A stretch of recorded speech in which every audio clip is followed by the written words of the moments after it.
This song is called Alice's Restaurant. It's about Alice and the restaurant. But Alice's Restaurant is not the name of the restaurant, that's just the name of the song. And that's why I call the song Alice's Restaurant.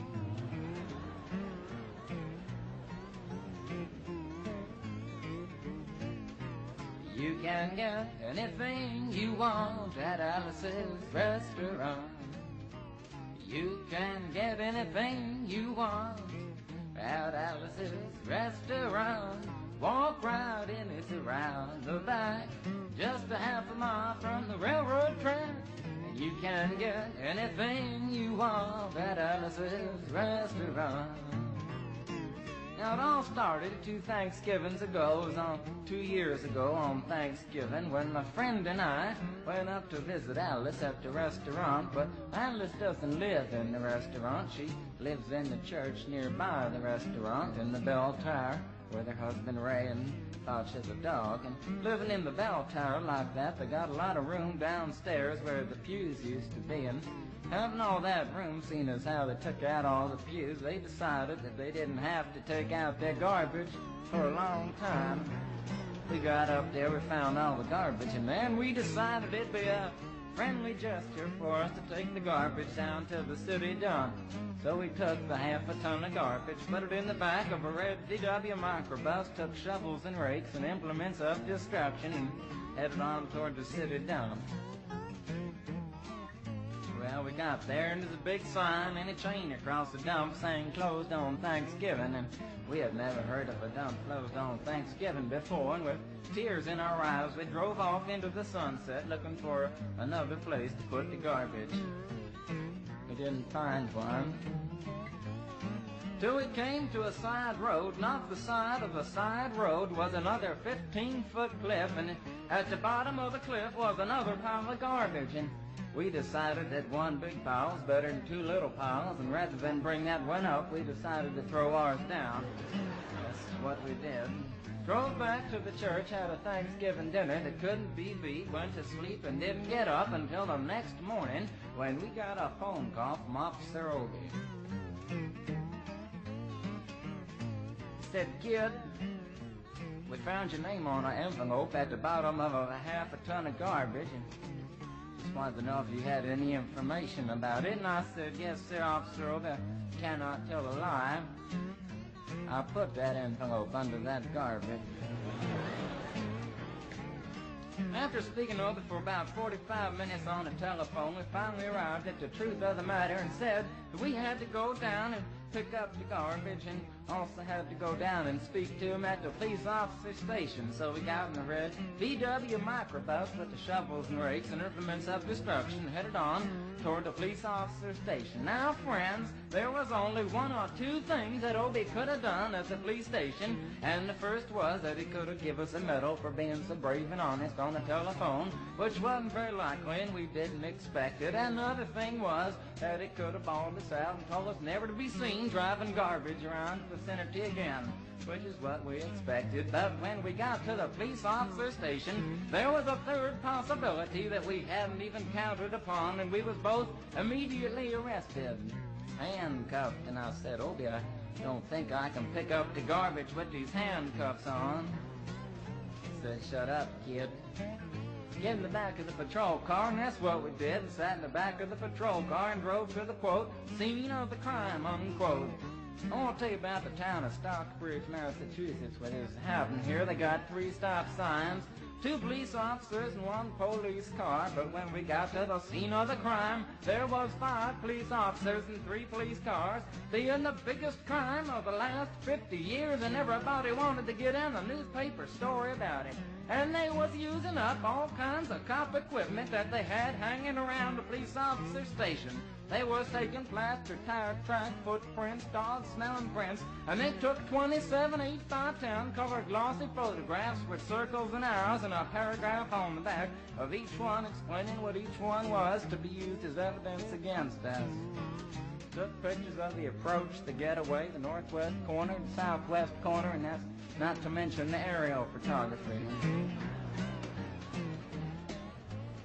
after the ordeal, we went back to the jail. Obie said he was going to put us in the cell. Said, kid, I'm going to put you in the cell. I want your wallet and your belt. And I said, Obie, I can understand you want my wallet so I don't have any money to spend in the cell, but what do you want my belt for? And it said, kid, we don't want any hangings. I said, Obie, did you think I was going to hang myself for littering? Obie said he was making sure, and friends Obie was, because he took out the toilet seat so I couldn't hit myself over the head and ground. And he took out the toilet paper so I couldn't bend the bars, roll the toilet paper out the window, slide down the roll, and have an escape. Obie was making sure, and it was about 4 or 5 hours later that Alice, remember Alice? It's a song about Alice. Alice came by with a few nasty words to Obie on the side, bailed us out of jail. We went back to the church, had another Thanksgiving dinner that couldn't be beat, and didn't get up until the next morning when we all had to go to court. We walked in, sat down. Obie came in with a 27 8x10 colored glossy pictures with the circles and arrows and a paragraph on the back each one. Sat down. Man came in, said, all rise. We all stood up, and Obie stood up with the 27 8x10 colored glossy pictures, and the judge walked in, sat down with the seeing eye dog, and he sat down. We sat down. Obie looked at the seeing eye dog. Then the 27 8x10 colored glossy pictures with the circles and arrows and a paragraph on the back of each one, and looked at the seeing eye dog. And then the 27 8x10 colored glossy pictures with the circles and arrows and a paragraph on the back of each one, and began to cry, because Obie came to the realization that it was a typical case of American blind justice, and there wasn't nothing he could do about it. And the judge wasn't going to look at the 27 8x10 colored glossy pictures with the circles and arrows and a paragraph on the back of each one, explaining what each one was to be used as evidence against us. And we was fined $50 and had to pick up the garbage in the snow, but that's not what I came to tell you about. Came to talk about the draft. We got a building down in New York City. It's called Whitehall Street, where you walk in and you get injected, inspected, detected, infected, neglected, and selected. I went down to get my physical examination one day, and I walked in, I sat down, got good and drunk the night before, so I looked and felt my best when I went in that morning. Because I wanted to look like the all-American kid from New York City. Man, I wanted to feel like I wanted to be the all-American kid from New York, and I walked in, sat down, I was hung down, brung down, hung up, and all kinds of mean, nasty, ugly things. And I walked in, I sat down, he gave me a piece of paper, said, kid, see the psychiatrist, room 604. And I went up there, I said, shrink, I want to kill. And I want to kill. I want to see blood and gore and guts and veins in my teeth. Eat dead, burnt bodies. I mean, kill. And I started jumping up and down, yelling, kill. And they started jumping up and down with me, and we was both jumping up and down, yelling, kill. And the sergeant came over, pinned the medal on me, sent me down the hall, said, you're our boy. And you feel too good about it. Proceeded on down the hall, getting more injections, inspections, detections, neglections, and all kinds of stuff that they were doing to me at the thing there. And I was there for 2 hours, 3 hours, 4 hours. I was there for a long time, going through all kinds of mean, nasty, ugly things, and I was just having a tough time there. And they was inspecting, injecting every single part of me, and they wasn't leaving no part untouched. Proceeded through, and when finally came to see the very last man, I walked in, sat down after a whole big thing there, and I walked up and said, what do you want? He said, kid, we only got one question. Have you ever been arrested? And I proceeded to tell him the story of Alice's restaurant, Nasa Cree, with full orchestration, a five-part harmony and stuff like that, and then all the phenomena stopped me right there and said, kid, did you ever go to court? I proceeded to tell him the story of the 27 8x10 colored glossy pictures with the circles and arrows and a paragraph on the back of each one, and stopped me right there and said, "Kid, I want you to go over and sit down on that bench that says Group W. Now, kid."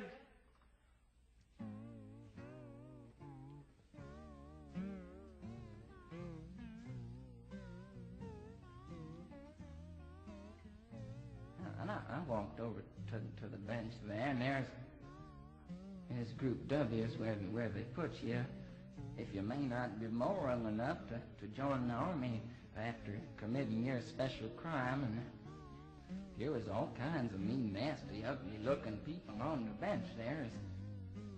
Mother rapers, father stabbers, father rapers sitting right there on the bench next to me, and one, it was mean and nasty and ugly and horrible and crime-fighting guys was sitting there on the bench. And the meanest, ugliest, nastiest one, the meanest father raper of them all, was coming over to me, and he was mean and ugly and nasty and horrible and all kinds of things. And he sat down next to me and said, "Kid,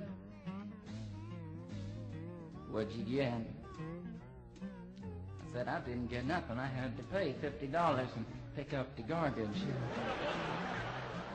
I said, "What were you arrested for, kid?" I said, "Littering."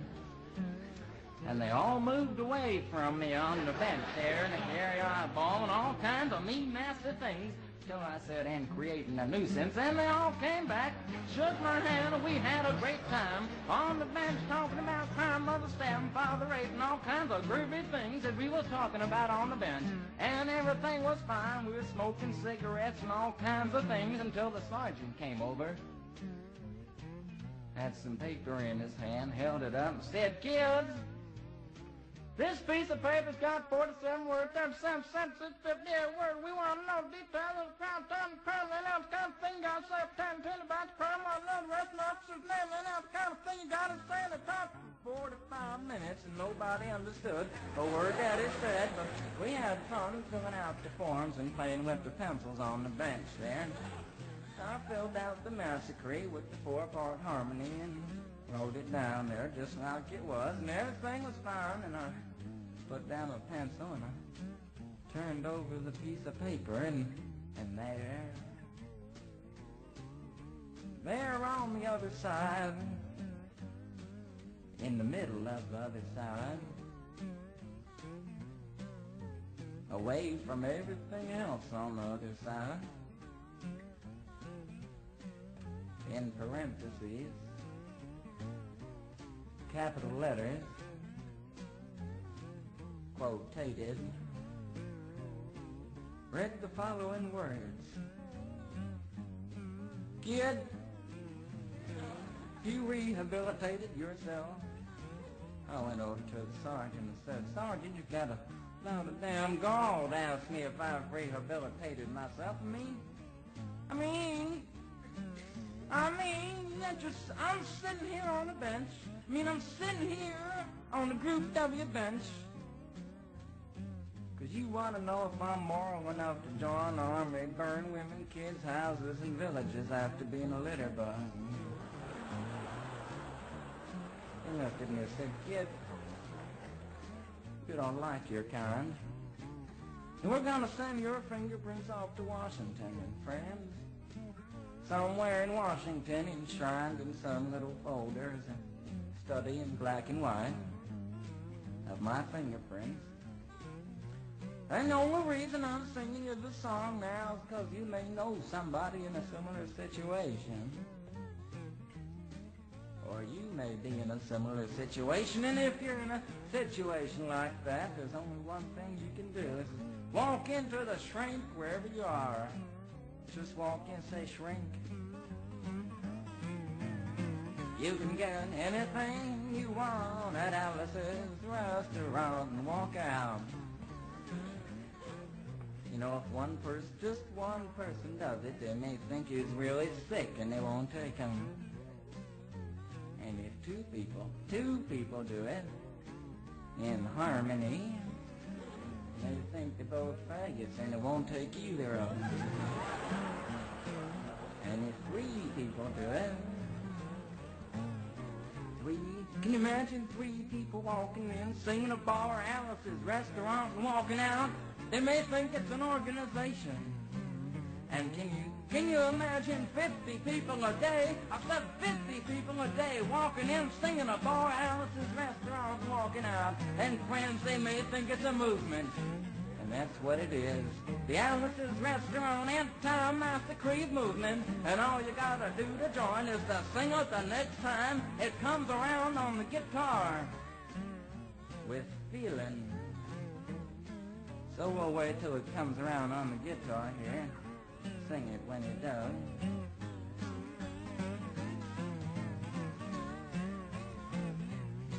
Here it comes. You can get anything you want at Alice's Restaurant. You can get anything you want at Alice's Restaurant. Walk right in, it's around the back, just a half a mile from the railroad track. You can get anything you want at Alice's Restaurant. That's horrible. If you want to end warm stuff, you gotta sing loud. You could put a lot. I've been singing the song now for 25 minutes. I could sing it for another 25 minutes. I'm not proud or tired. So we'll wait till it comes around again, and this time with 4 parts harmony and feeling. We're just waiting for it to come around is what we're doing.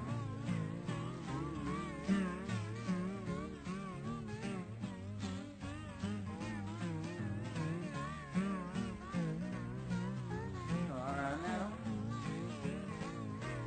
You can get anything you want at Alice's Restaurant. Accepting Alice.